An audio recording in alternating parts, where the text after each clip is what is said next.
Okay, hello everyone.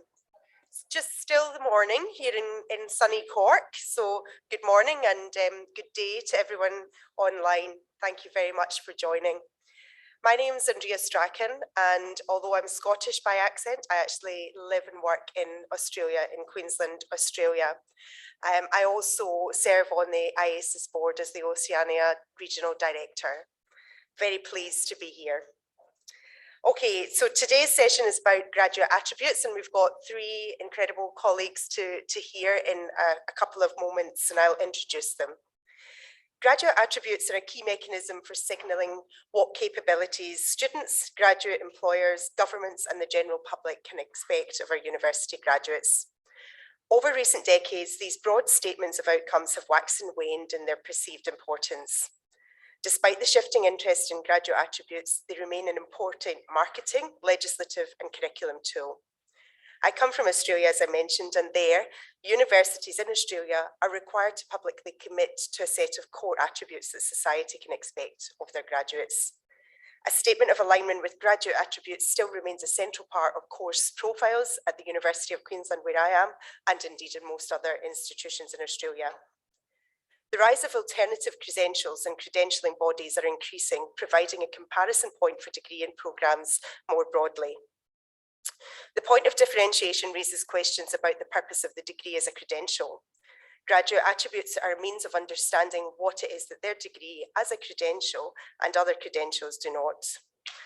Public debate has been increasing globally regarding the capabilities people need for this century and the role of education plays in developing these capabilities. Graduate attributes are fundamental to this debate. If the university degree programmes are to maintain their prestige, institutions need to clearly differentiate the value of these credentials, especially when compared to the growing number of alternatives, and make clear how this credential helps prepare students for the increasingly complex context we find ourselves in. We've heard a fair bit throughout this summit on partnership with students and co-creation, and I've no doubt that we'll hear a bit more from our presenters on this topic. Connecting graduate attributes within and across curricular and co-curricular activities throughout the learning journey is also key. The time for giving serious consideration to graduate attributes within HE globally is well and truly here. And I'll now hand over to our panel to hear a bit more about their approaches to assisting with the creation of transferable learning where achievement is much more visible to students and employers. So with that, I'm going to welcome up Adele. So Adele, please come join us. Good morning, everyone. It's an absolute pleasure to be with you here today, and a big hello to our participants joining us online. So today what I want to do is give you a brief overview of the UCC Graduate Attributes Programme. And now there is quite a bit of text on some of my slides, and I've included that to include some of our student case studies.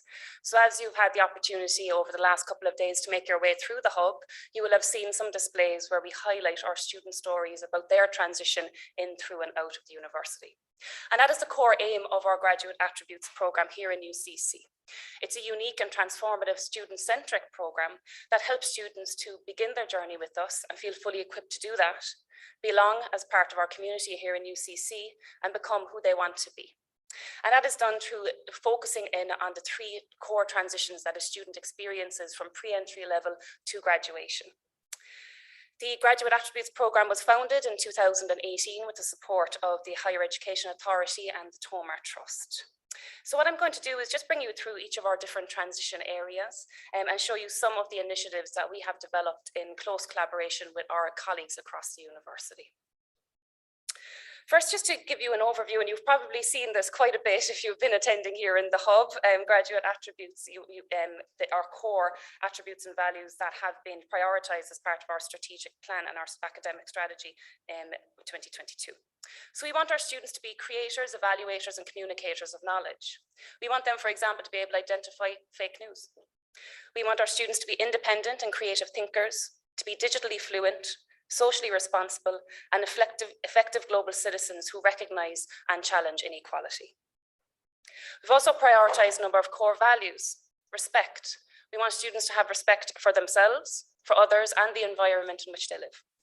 We want our students to have ambition, aim high, and display exemplary work ethic. To be compassionate, to others within their broader community, within this university community, but we also want them to be compassionate to themselves. We want our students to have resilience, a capacity for problem solving and personal well-being, and integrity. We want them to be people who are trustworthy, ethical, and dependable. In 2020, in response to the challenges that emerged from the COVID-19 crisis, UCC took the opportunity to revise our strategic plan and delivered a strategic pivot, UCC 2022. And the Graduate Attributes Programme is a key component of the first, second, and third pillars of this subject, and it is the subject of a distinct action in Pillar 3, student success. And what has been wonderful for this programme and what has helped it really to embed within this university is its support. When it's supported by the academic strategy, when we have our leaders within the university really backing a programme like this is where we can see its success. Also, for those of you who have been in the Hub building, when you're down there having your next coffee break, do please look up and you will see our values and attributes here, as well as our begin, belong, become theme. Now, to return to our successful student transitions, on the transition in space, we want to ensure that pre-entry level students across Ireland have the opportunity to develop decision-making skills, to understand what a growth mindset is, and to help them in picking the right course. And from that, the Nurturing Bright Futures programme was born. It's a unique pre-entry transitions programme that has 6 modules and provides a robust framework for students' self-reflection and self-directed learning in preparation for their transition to third level study. We often see that students aren't prepared to make the right subject choice. They're quite young and there's an awful lot of stress around that. So our programme helps them to understand themselves that little bit more, reflect on their own experiences, their past experiences, and with that plan for the time ahead. We've introduced it to particularly our transition year students who visit us here on campus. And with that, we use our different assets that we have available, such as a year planner. And this year planner is distributed to all first years who enter UCC, but also to students who are from 4th year and coming through their senior cycle at a pre-entry level. It helps them to think back on the last year that they've had and put a very strong plan in place for the future. We also work very closely with guidance counsellors in this space who can deliver Nurturing Bright Futures within the classroom. But in the next year, we want to take this a step further. Because we primarily, we want to primarily target this programme to students from non-traditional backgrounds, students who will be the first person in their family to go to university and who come from sometimes lower socioeconomic areas. Sometimes these students might not have a role model. They might not know anybody in their family or their community who's progressed to third level education, and that's something that we want to address in the next stage of the Nurturing Bright Futures programme. We want to bring our role models into the classroom, to deliver, to be there for the whole year to support our final year students in secondary schools before they come into university. That's something that we'll hope to launch later this year. Also, some key outcomes for our transition in was our virtual reality tour. So in each of the packs that you've received today, you will have, or yesterday when you registered, you'll received a little box. If you open up this box and you can assemble a little 3D AI experience viewer, just pop your phone into it and you'll be able to walk through different areas of our campus. This really helps to connect students who are not within the vicinity of UCC to connect with our university. It's something that we can see people using on an international scale, and what we have done in the next phase is develop a tour of each of our colleges so that students can really understand where they're going to be going into. They can walk through those corridors before they ever arrive on campus. A core, I suppose, objective of the Graduate Attributes Programme too is to work in close collaboration with our colleagues across the university to deliver various supports. And we work very closely with our colleagues in the Skills Centre, in Career Services, in Library, in bystander intervention, Louise will be coming up next, to feed into the Success Zone Canvas space. So all students in UCC can access this online learning space, and Graduate Attributes Programme have made resources available on steps to thrive in university, from your etiquette to setting goals, to developing a growth mindset, to the more basic stuff like how do you manage your money, how do you prepare a budget. And also our Success It's in Our Nature programme. So well-being is significantly important to this Graduate Attributes programme. We need students to have self-compassion for themselves. So the Success It's in Our Nature programme is something where we have encouraged our students to particularly at exam time when they're very, very busy, to come out of the library, to engage in our beautiful campus here in UCC, to engage with nature. Also on our transition through, we have worked with SilverCloud to provide all students with access to mental health and well-being software so that they can have a hand in their own development. We also work closely with our Praxis project here, which is a 5-credit module available to post first-year undergraduate students, helping them to become effective global citizens. I just want to hone in now on the Your UCC Graduate Attributes and Values Compass. This is an initiative, it's really the signature project of the Graduate Attributes Programme, and it's the focus of Action 17 of our academic strategy. A student self-assessment has been developed by colleagues in our School of Applied Psychology and academic advisor to the programme, Dr. Etna Hunt. It's been validated, and what we will be doing is pushing this tool out to all students at graduation. They will undertake this survey and receive a visual representation of where they're at with their development of our values and attributes. They can then access learning experiences that will help them to further harness these values and attributes as they progress through university. Each year at graduation, they will be invited to take this survey, and at registration, they will be asked to take this survey. And then over their whole journey through and out of UCC, they will be able to understand how they have developed as a person overall. So key outcomes on our transition out. We want to support students for entering the workplace, entering further study, but just getting ready for those next steps. We work in this space quite closely with our UCC Career Services colleagues. We've developed out a suite of 12 transition out videos that support students as they begin their career journey. And these were great fun to make because we had students involved. That is one thing that I suppose is wonderful about the Graduate Attributes Programme, is that students are always involved with us as we develop out our different initiatives. Another core initiative is UCC Employee Agility Awards. So this and Compass itself are both digital badges, so students can receive a micro-credential upon completion. They can engage in activities through a range of pathways, dedicate 20 hours of their time to their initiative on a voluntary basis, and then reflect on the values and attributes that they developed throughout their experience to achieve a UCC Employee Agility Award.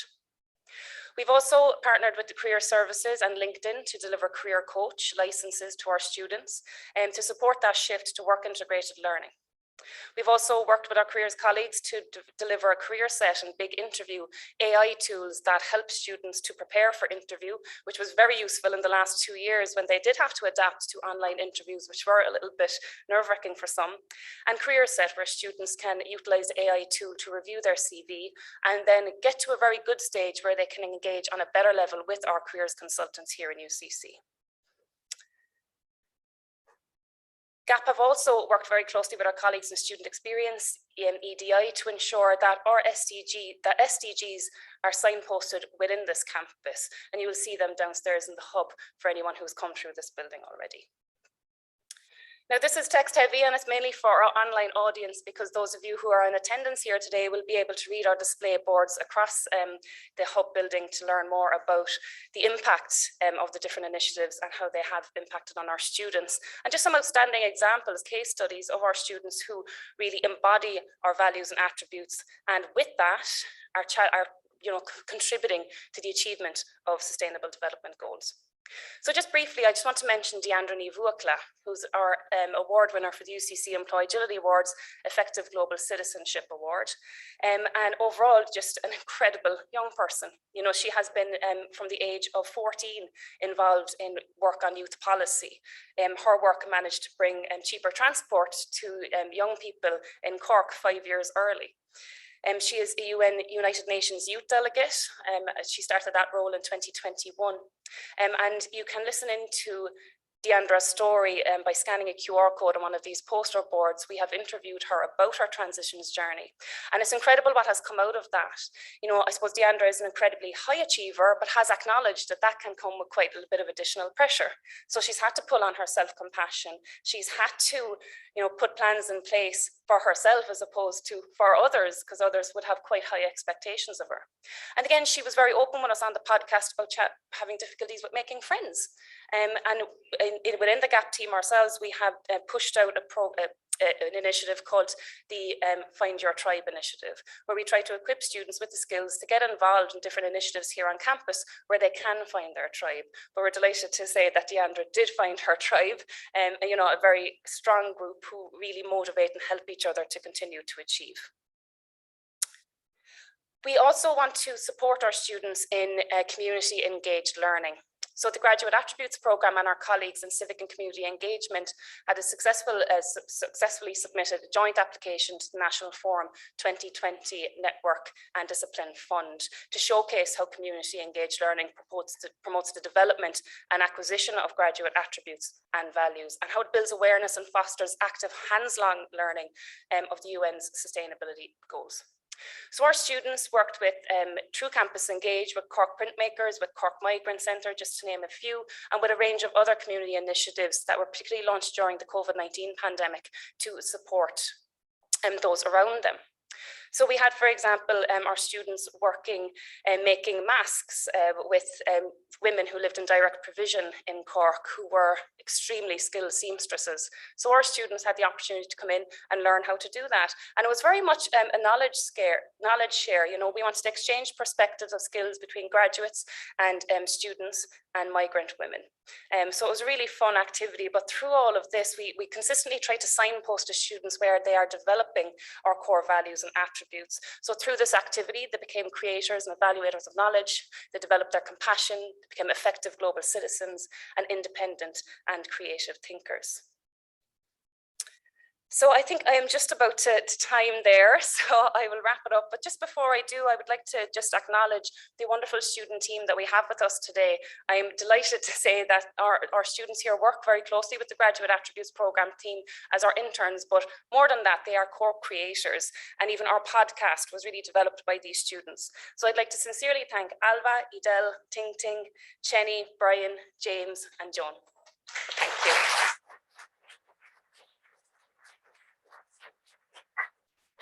Thanks very much for that, Adele, and those insights. And we'll look forward to asking Adele along with the others questions at the end. So make sure that you make notes of the questions that you wish to ask at the end.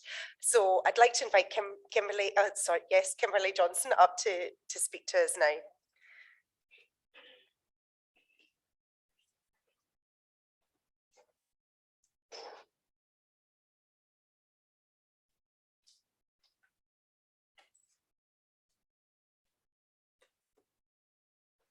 All right. Hi, my name is Kimberly Johnson. Again, my pronouns are she, her, hers, and I'm so humbled to be with all of you today. I'll be presenting on a project that I did in my master's program at Western Michigan University in Dr. Ramona Lewis's environments class, and it is going to be on the Voice Project. And just a little bit, just to add context to the presentation, a little bit about myself. I've been working with college students for about 13 years, 7 years for the Disney company. I'm working with International College Program Liaison at my work locations, as well as 6 years student fairs at Western Michigan University and dining services. So we oversee about 250 plus college students, 90% of them being international students. And my master's degree is in educational leadership with a concentration in higher education and student affairs. And it's very important to note that diversity, equity, and inclusion was interwoven within all of the courses within our program.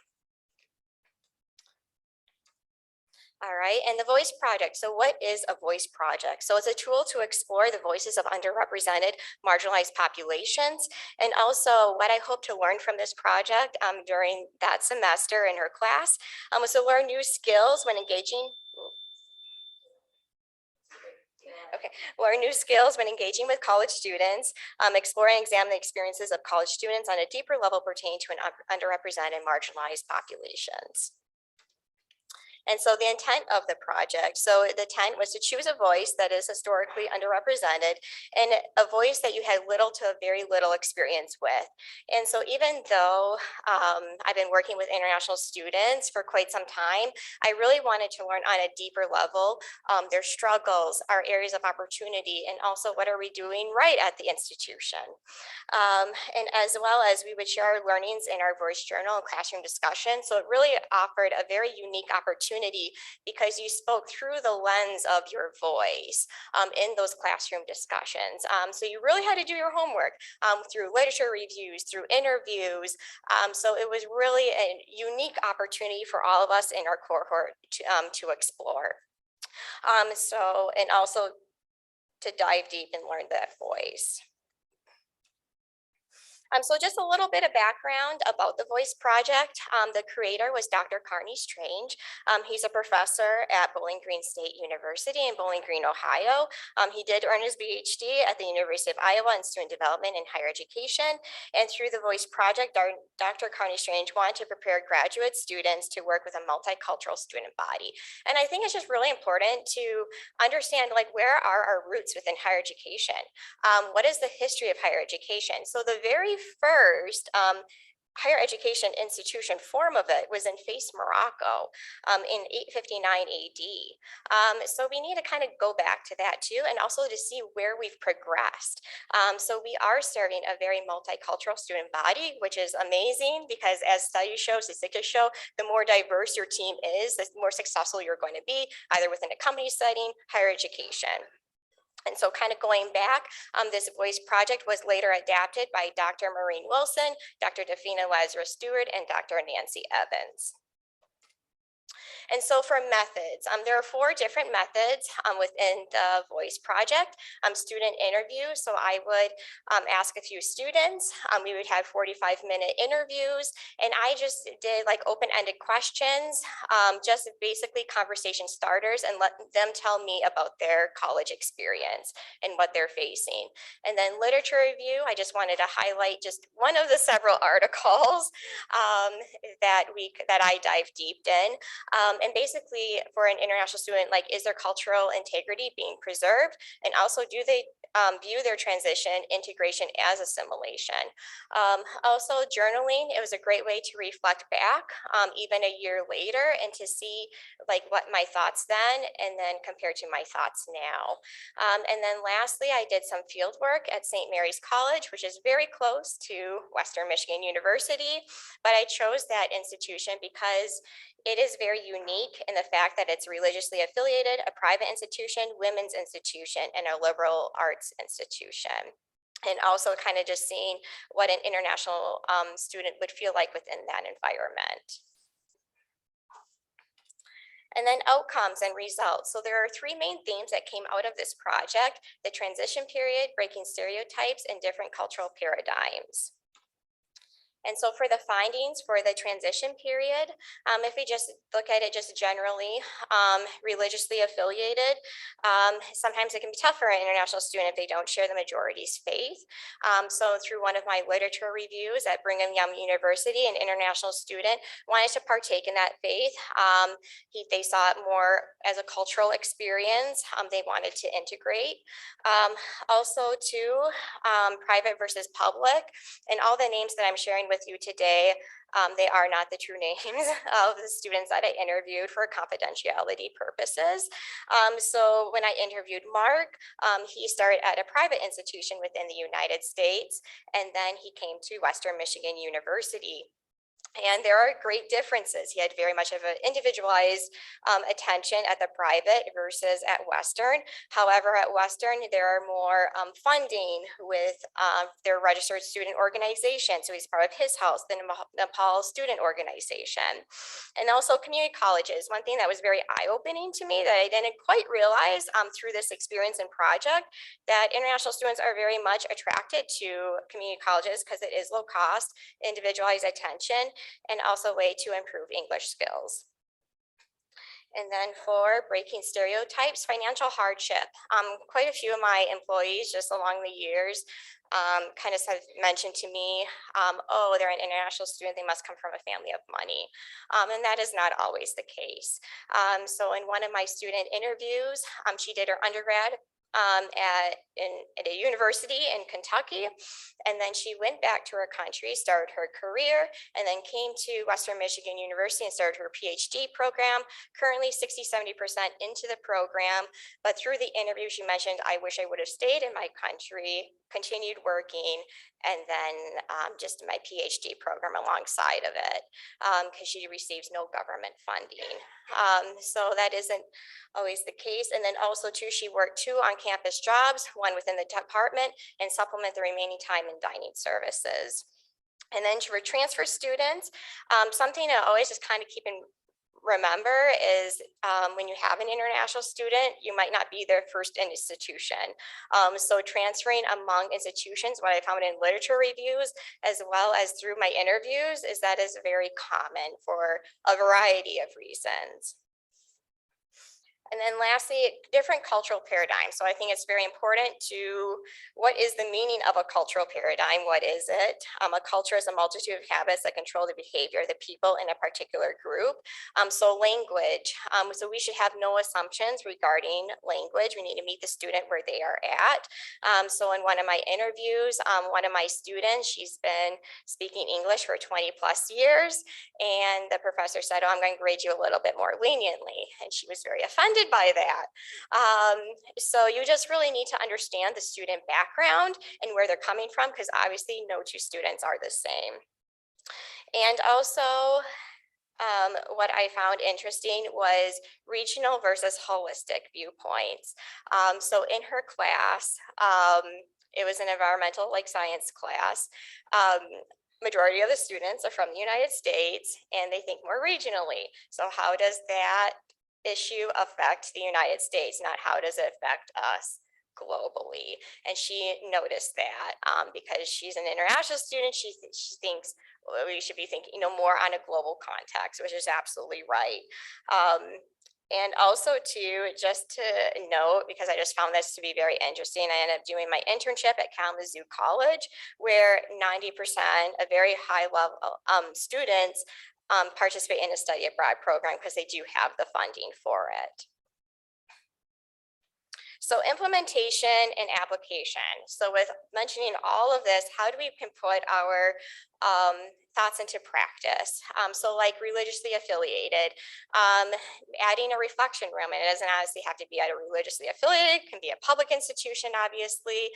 We have one at Western, and also knowing spiritual counselors of other faiths within the area to assist with the transition period.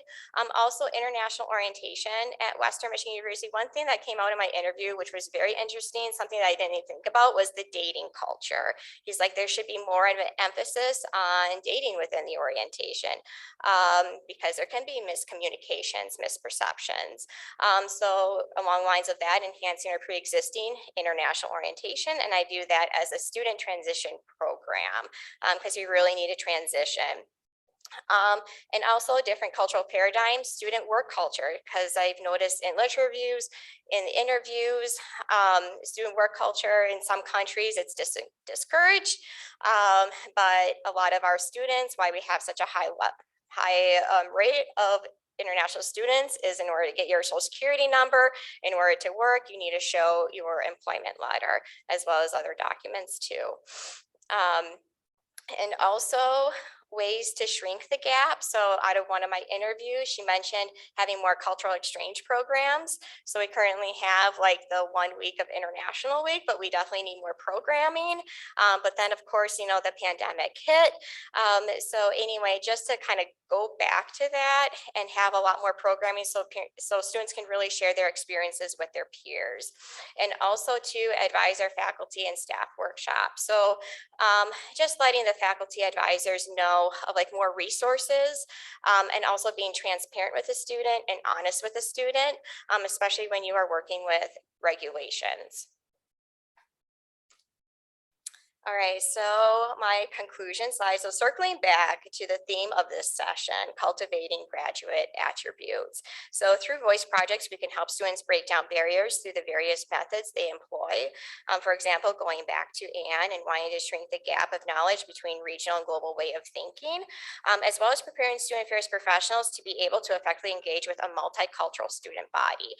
So the question and challenge that I propose to all of you today is, what voice are you going to explore? And then I want to end this presentation with one of my favorite quotes by Anthony Bourdain.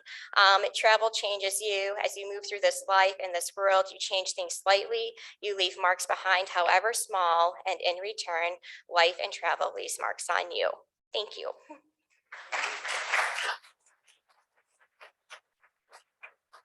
Wonderful. Thank you, Kimberly. As we welcome Louise to the lectern now, I'd like to draw your attention to a couple of works that colleagues have shared on this topic in a virtual space. Carla Fraser shared their work on workforce development model, and that particular session, if you've got time to do it, which I suggest strongly that you do, these sessions are great virtually. This particular session explores how building career development series within local and cultural contexts can support youth development. Applying global perspectives, the session provides an example of an institution striving within this context. Attendees, which you can do, will gain insight into programmes and sessions that they create for students. And sticking with the international student perspective, we've also some work from Jane Sitter, who presents some collaboration to support international student career development within higher education. Again, global and US case examples are provided and discussed as to how a career development professional provides global career development support by working collaboratively across the universities. Okay, so Louise, please do come up and join us and give us your insights. Looking forward to hearing from you too. Thank you.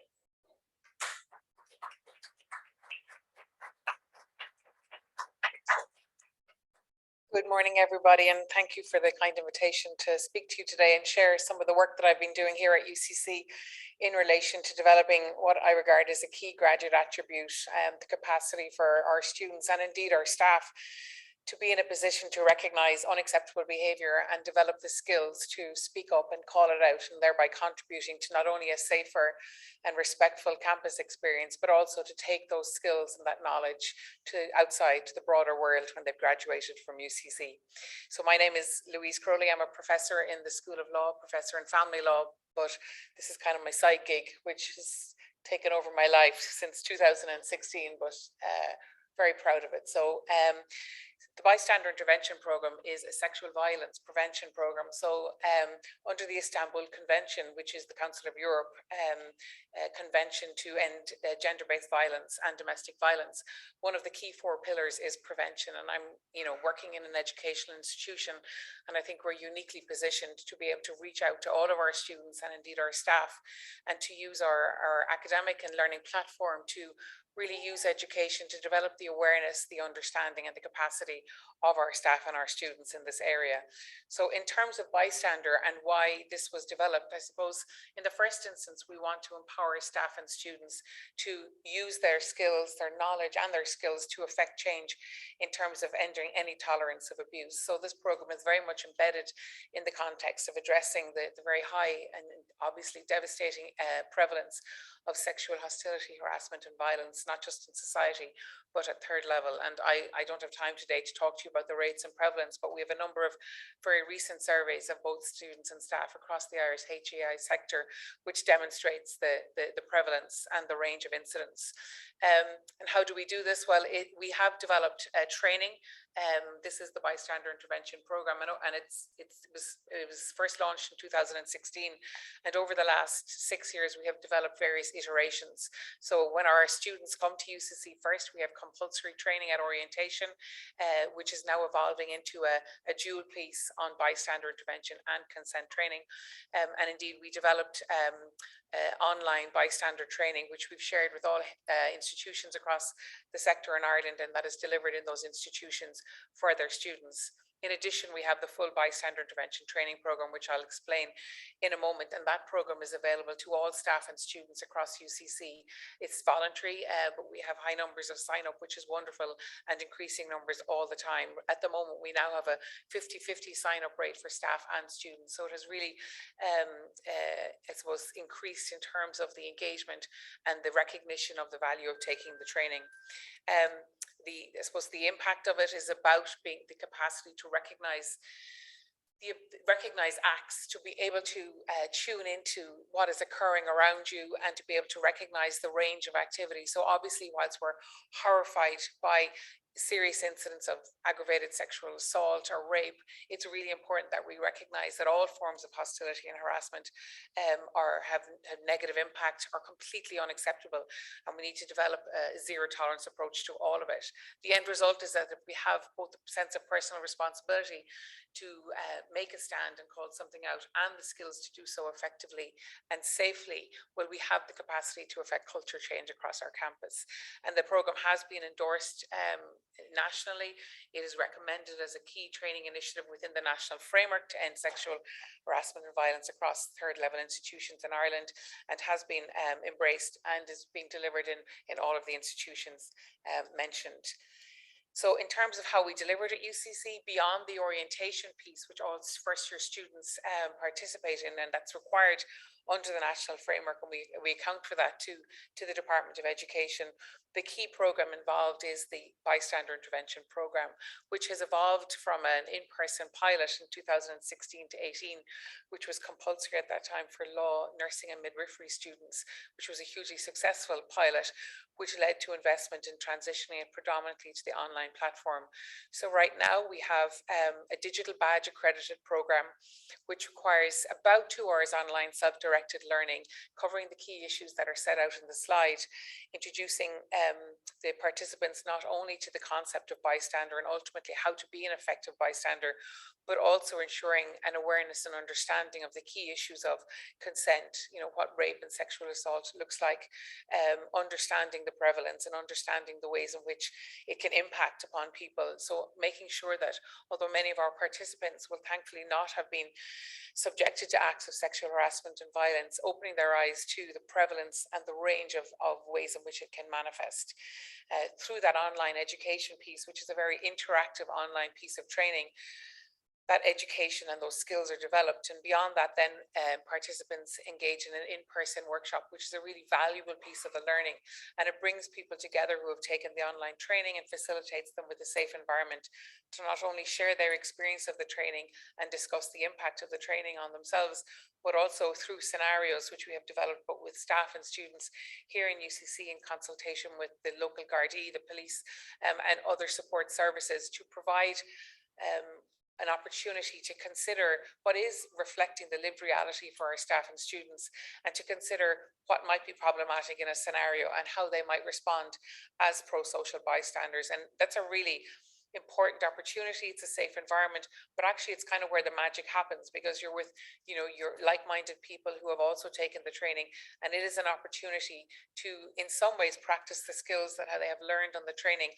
And I know from our focus groups that students have said to me, I was in town on Saturday and I saw this happening, and so I went and spoke to the people involved, and just like we said in the workshop, this happened. And it really gives people a chance to express what is very often an internalized response to a situation where they find that they're uncomfortable, or perhaps they see somebody vulnerable.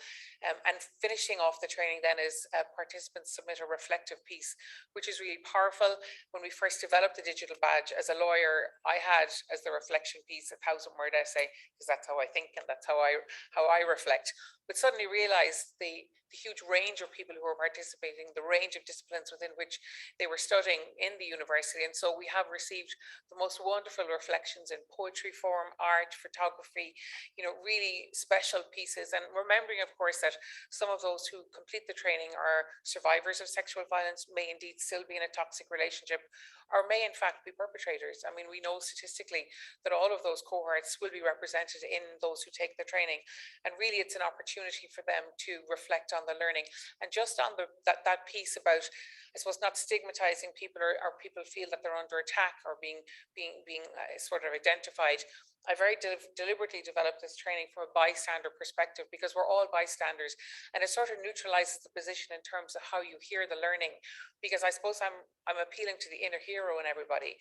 And even if you are somebody who may be a perpetrator or perhaps be in the presence of unacceptable behavior and not have called it out previously, it is a way of opening their minds to the impact of behavior, stepping into the shoes of those who are affected by sexual harassment and violence without, directly speaking to them in terms of where they are at. And it means that we have seen, and I have seen in the reflections, that awareness piece developing, and that sense of capacity and actually a desire to make a difference, whether or not they can truly see where they're coming from. So it's very powerful in terms of an approach. So just briefly, an illustration to show you what we're trying to do with the learning. So we do know that the majority of people do a very healthy and positive approach and perspective in terms of relationships, but unfortunately the minority and those engaging in unacceptable behavior, we know how damaging it is. It can be devastating and I suppose transformative in terms of someone's experience at university in a very negative way. Now, the challenge is when we don't challenge, when we don't speak up about that behavior, those who are engaging it, if they're not called out, in their heads, they develop a false consensus that actually, they're hilarious, it's just a bit of crack, and that can lend itself to escalation among some, but it also very dangerously leads to a normalization of that behavior. So in calling out to all of the university community to recognize that unacceptable behavior and to speak up and not accept it, what we're doing is that we are shrinking that voice, and we are certainly imposing a zero tolerance approach. So that behavior in fact isn't acceptable, and if we do speak up, there's suddenly realization that that can't be accepted and can't be tolerated. So we want to get to the place where the voice is loud. Those who recognize it are suddenly empowered and emboldened to speak up, knowing that those around them in their university community have also taken the training and recognize an intervention when they see it and support it. So we want our students and our staff to recognize that they are part of the solution. And I always say that if you see unacceptable behavior and you choose to walk by, well, unfortunately, the reality is you're part of the problem, because you are lending your voice, or your lack of voice, in fact, to an almost acceptance. I mean, nobody condones it, but perhaps by our silence, we are implicitly accepting it. And that lends itself to a development of social norms. So we need to be very clear that if we are not comfortable with behavior, that we call that out. And if we can do that collectively as a campus community, I'm firmly of the view that leads to very positive cultural change. Just a quick slide to demonstrate to you the different ways in which we open the participants' minds to how they can behave. So really importantly, this is not a call to arms. This is not a case of you see an incident, you dive in a confrontational way. And there is a perception from people before they take the training that making an intervention is a confrontation. It isn't, it doesn't have to be. And by the time people finish the training, there's a realization of the range and ways and times and means in which you can challenge a situation. So interruption, removal, distraction, doing it after an event, whereby you can shift attitudes in a calm way without exacerbating a situation. The very important piece of engaging with allies, and also really importantly that sometimes the safest intervention is to find somebody better positioned to make the intervention for you. So, I mean, obviously this is really brief, but we work very hard to make people aware of all the different ways in which they can act. I mean, we want people to be safe. It's so crucial. It's the golden rule of our training. Only make an intervention if it's safe to do so. So we do enable all of the participants to use their own strengths and their own capacities to make the best intervention. So I'm going to finish with I'm just going to get some water if I may. I'm going to just give you a very brief insight into the impact of the training from 2020-21 participants. So just three key questions. There are three questions included in the longer questionnaire that we issue to participants both before they start the training and upon completion. So the first question is, do you believe that there is little you can do about sexual harassment and violence at your institution? So, I mean, 54% of participants before they did the training felt, yeah, I can make a difference, and that's a good thing, a good starting point. And 44% said, oh yeah, I can, but it's a limited capacity. But on completion of the training, we then had 82% of participants saying, yes, I can make a difference, and 17 saying they had a limited capacity. The next key question is, I have a good understanding of what constitutes sexual harassment and violence. And remember the importance of this, because if you can't recognize unacceptable behavior, of course, you're never going to be triggered into the sense sense of needing to make an intervention. And just as an aside, I mean, talking to students, they say things like, well, Louise, I go to a nightclub and of course I'm going to get groped. That's what happens in a nightclub, you know, or yeah, I have a mobile phone and somebody sends me a picture of their penis that I don't want to see, but hey, that's what people do with mobile phones.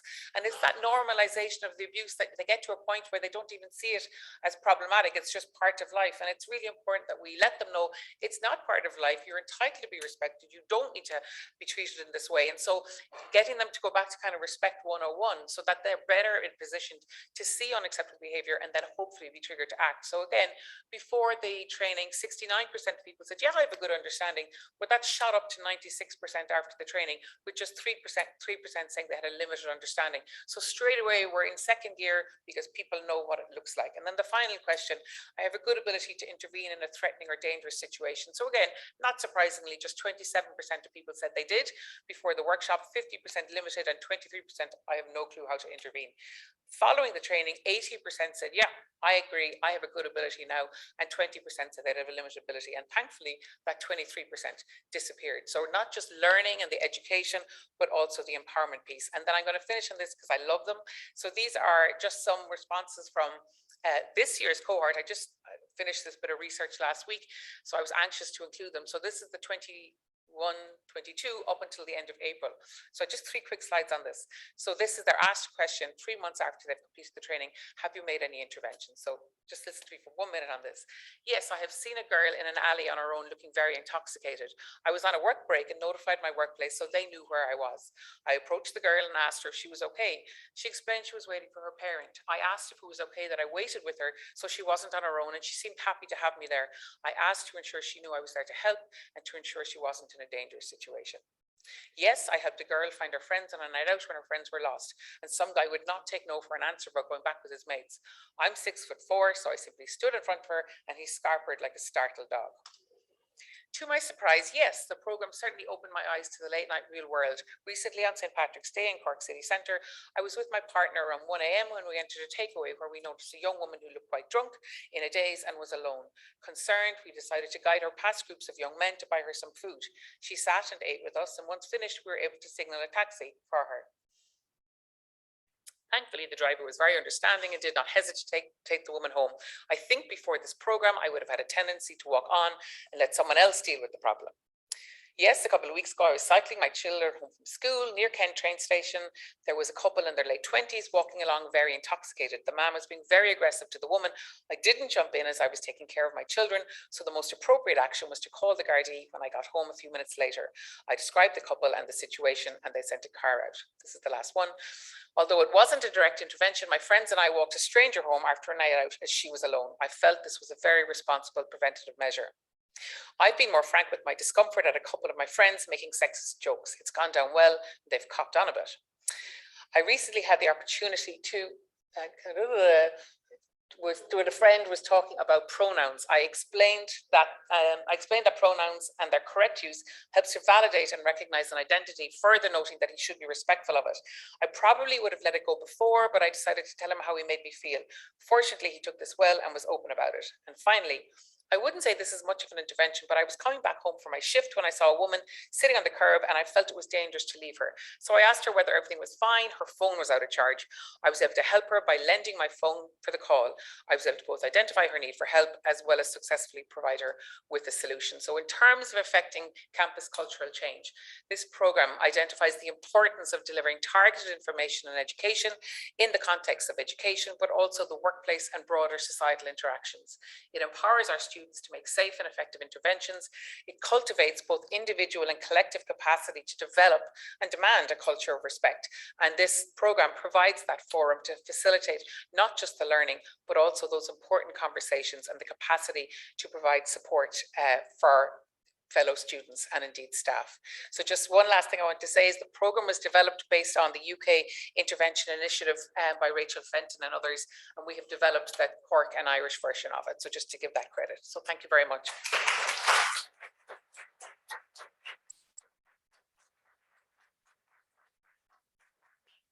Wonderful. Thank you. I'd ask our panelists, please, if you could come up to the front, just so that we can all see you. I'm sure we've got lots of questions. That was thoroughly enjoyable. Thank you. 3 very different presentations of how we can use graduate attributes, alternative credentials and activities for many areas of social goods. It's very clear that the impact of applying and shaping graduates in the ways we've heard here today go way beyond any sort of tick box exercise, that's for sure. So thank you. I know I've got lots of questions, but I'll not hog the microphone. Keen to hear from our people either online or here in person. I'd just remind us in person that before you ask your question, please wait until the microphone comes to you, just so that our participants online can also hear the questions as well as the answers. All right, who would like to kick us off? Oh, there we are, Ronan up the back there. Thank you.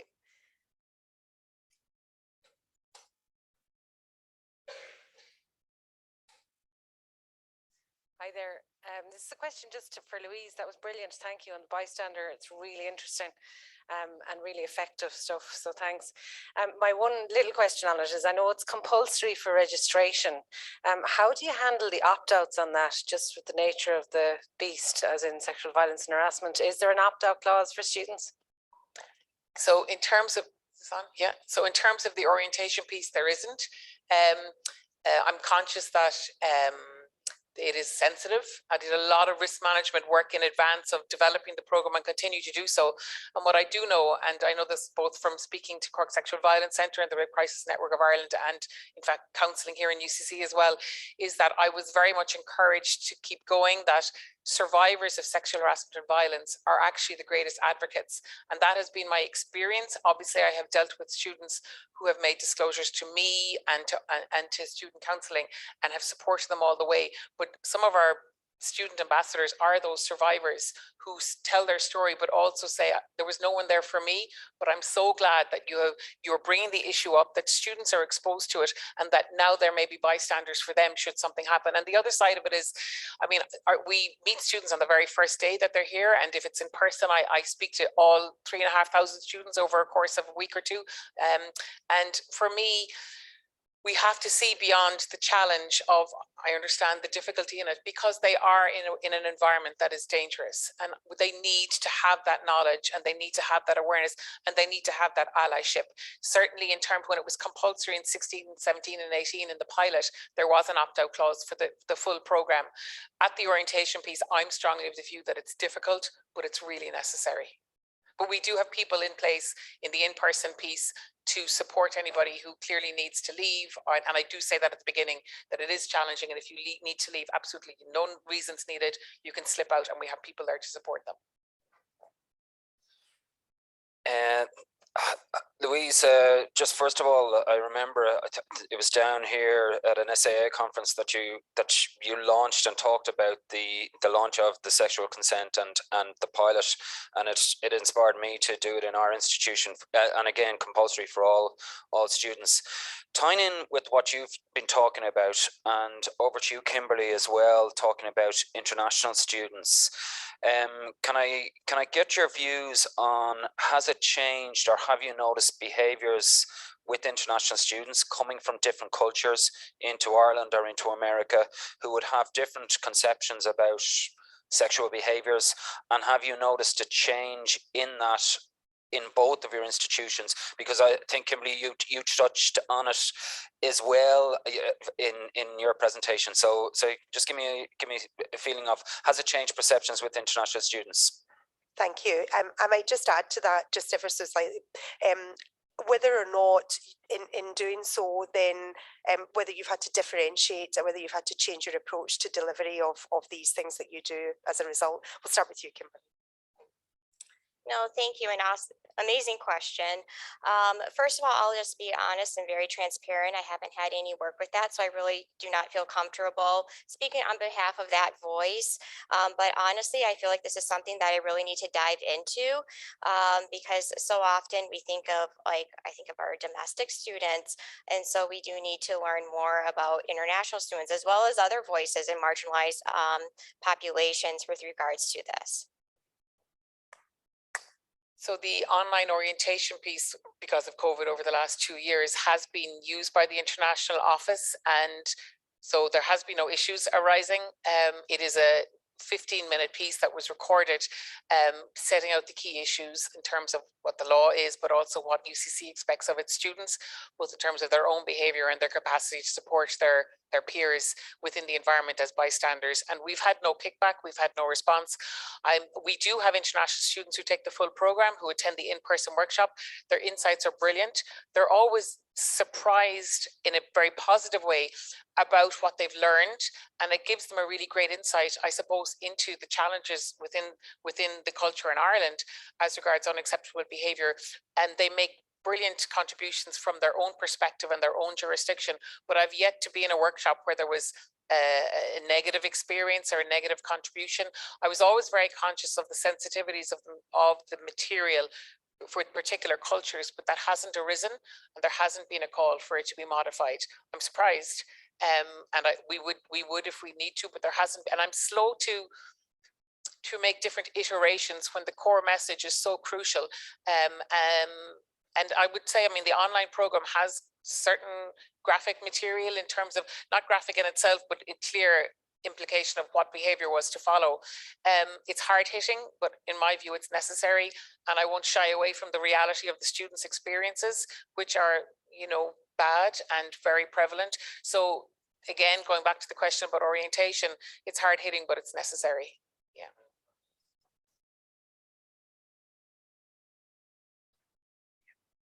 Yeah, that's interesting, Louise, and I 100% agree. When we do it with international students, it's more, oh, I didn't know that, and it's more an acknowledgement, and it works really, really well, and we've never had any negativity from international students around it. So concur with what you're saying there.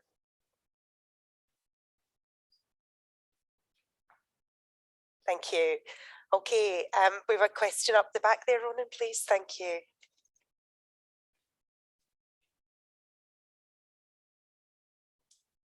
Hi, it's for the Graduate Attributes Programme. Congratulations. I've been following the development of the programme.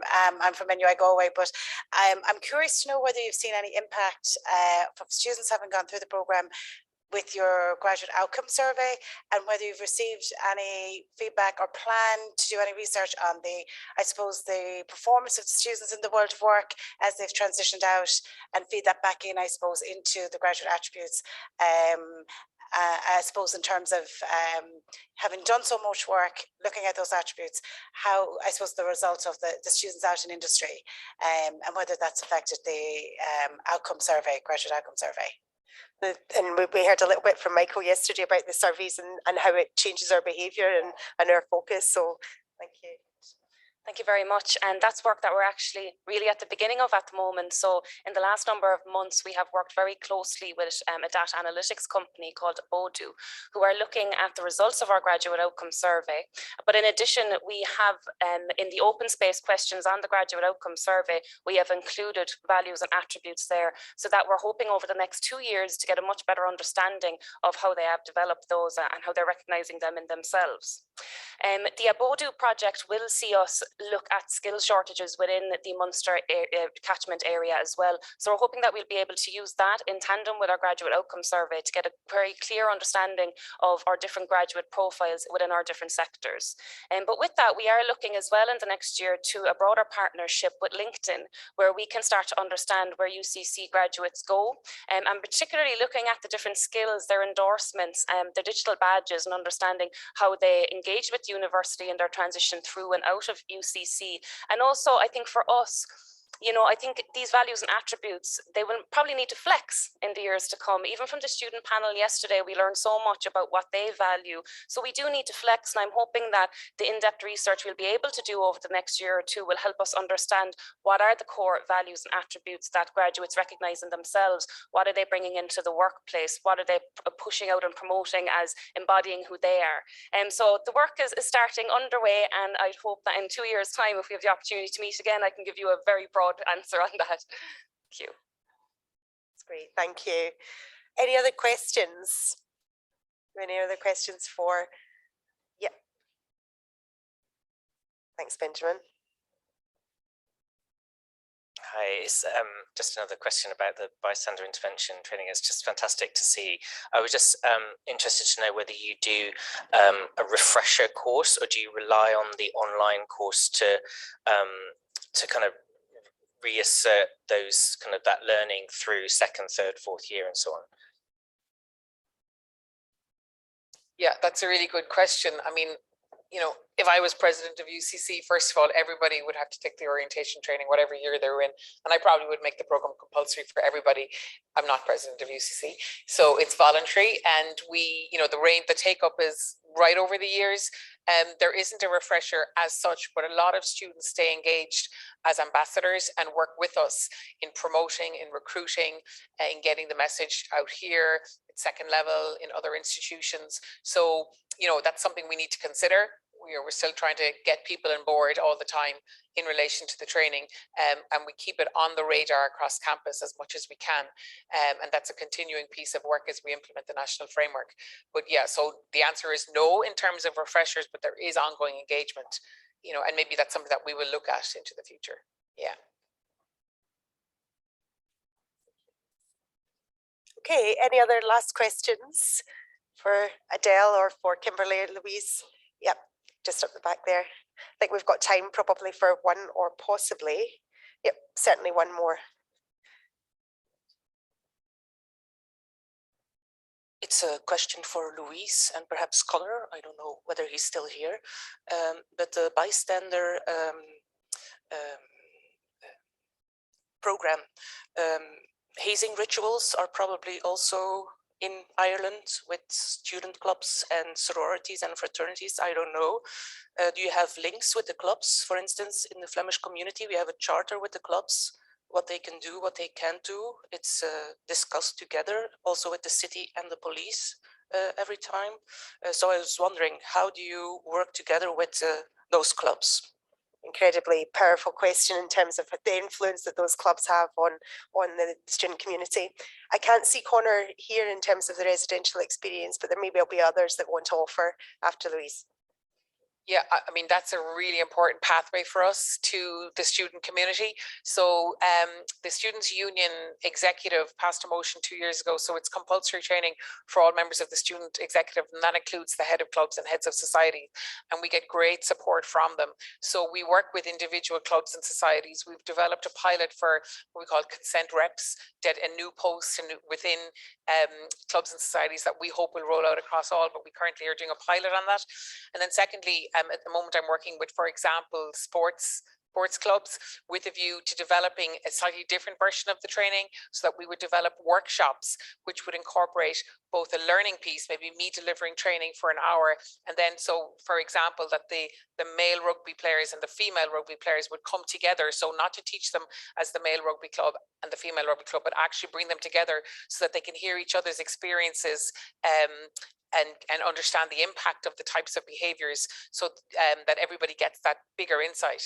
So there's a couple of ways we're doing it. Some clubs are requiring their members to take the training, and then we follow up with a workshop, and others want us to come at it from that more collaborative full workshop approach. So COVID really put a pause on that for us for a while, but we're back engaging with, so the sports is one example, but other clubs and societies. And as I say, what I find is that those clubs or societies, they can be so it's a very there's a real bond in there amongst, but it can also create then a very toxic environment, but equally it can be very positive. So my hope is that in bringing the training to on a club basis, what you have is that you are maybe reconfiguring their thought process, and they're recognizing that as a club they can actually create a new culture within the club themselves. So you're empowering them. So rather than me saying this is how you need to behave, that actually they're signing up for the training and they're making the decision to be supportive of each other, to recognize it, to be allies.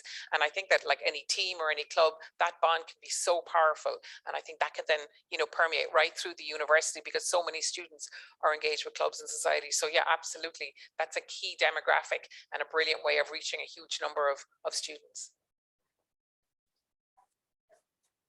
Thank you. All right, I think, how are we doing for time, Ronan?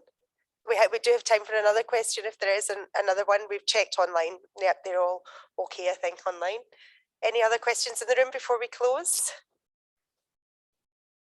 I an incredible topic, such a variety of different ways that we can actually enrich the lives of students in our communities. So thank you very much to all three of you for sharing your insights today. Look, if you can stick around at the front, there may well be people who want to come and speak to you for a couple of minutes before we break for lunch. Very many thanks. And oh no, sorry. Oh heck, that's just my apologies. That's my stomach. I know that's just me. That's just me. Sorry, we're moving into rooms, so we will be physically moving, but we will have a few minutes before we need to move if people do want to come up the front and ask our panelists any questions. So please do have a round of applause for as thanks for our panelists. Thank you very much.